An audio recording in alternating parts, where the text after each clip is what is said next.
looked at and resources are adequately to make their livelihood a better and equitable challenge for them to cope with. Mr. Senghor, you're welcome.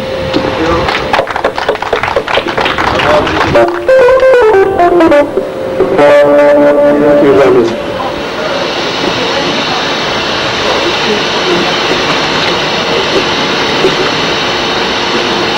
Yes,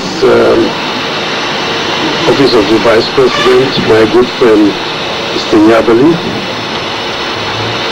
representative of the Permanent Secretary for Basic Education, Basic and Secondary Education, representative or Undersecretary at the Ministry of Foreign Affairs, Director of the National Disaster Management Agency, my good fuller friend Esakan,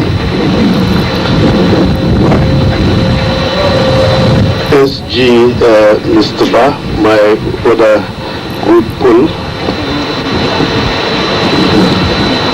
ladies and gentlemen, members of the Red Cross staff and volunteers, and I can see some old faces in the crowd, journalists and I wouldn't want to say victims, but people affected by the recent floods in the Gambia. I wouldn't say much this morning. I think a lot has been said by the Secretary General first from a Red Cross perspective, where he said, do more, do better, reach further.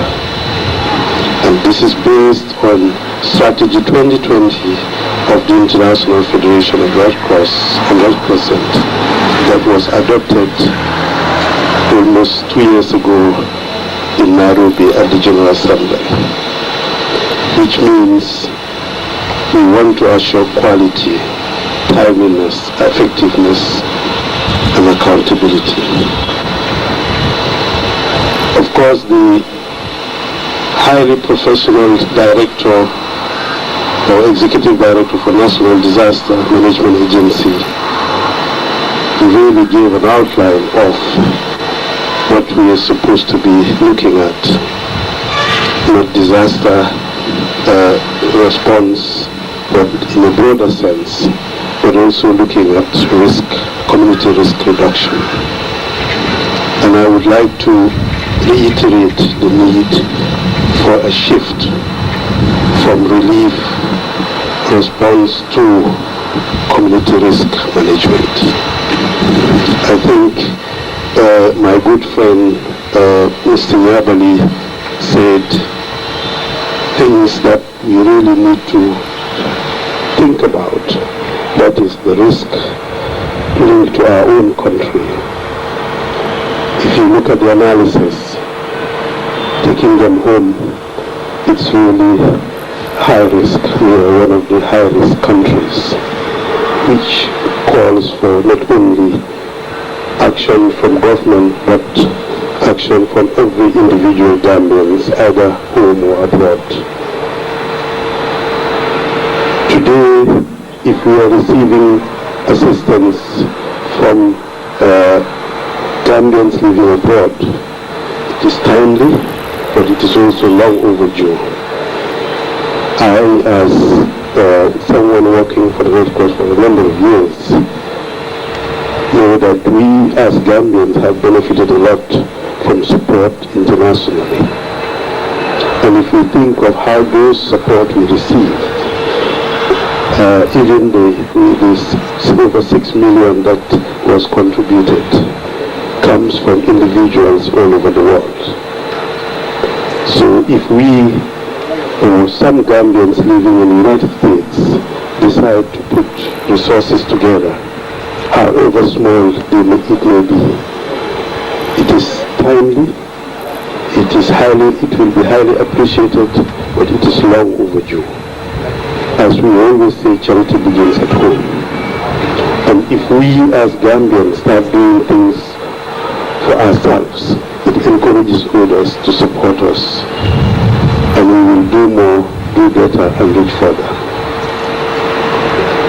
I I think Mr. Khan highlighted all the issues around the policy framework that has been provided and the environment, the conducive environment based on the policy framework that has been provided by the government, which is a platform that enables not only the Red Cross but all other institutions and individuals to work together in managing disasters.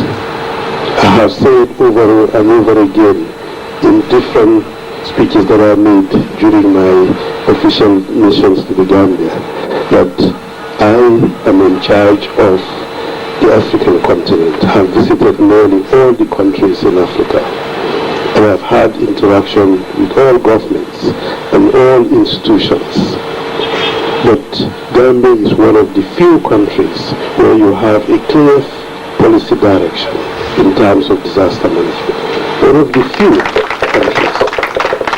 And not only that, but a leadership that listens to the people, that is committed to ensuring that those policies are guided, followed and supported to see implementation at grassroots level. And as highlighted by Lamin, and I was here recently, and we concluded the General Assembly of the Red Cross, and the next day we were at the office of the Vice President. Now, I've been to many countries, I've met presidents, vice presidents, but it takes months or weeks, even for national societies, to access a minister, much more a vice president. So that is a clear indication of the flexibility and the commitment of the leadership of this country to ensure the welfare of the Gambian people. So I would urge you as Gambians to capitalize on that, to build a country that is credible, a country that is accountable, a country that is accountable to its people. And I like what Vindela said, challenging the Red Cross. The whole question of accountability.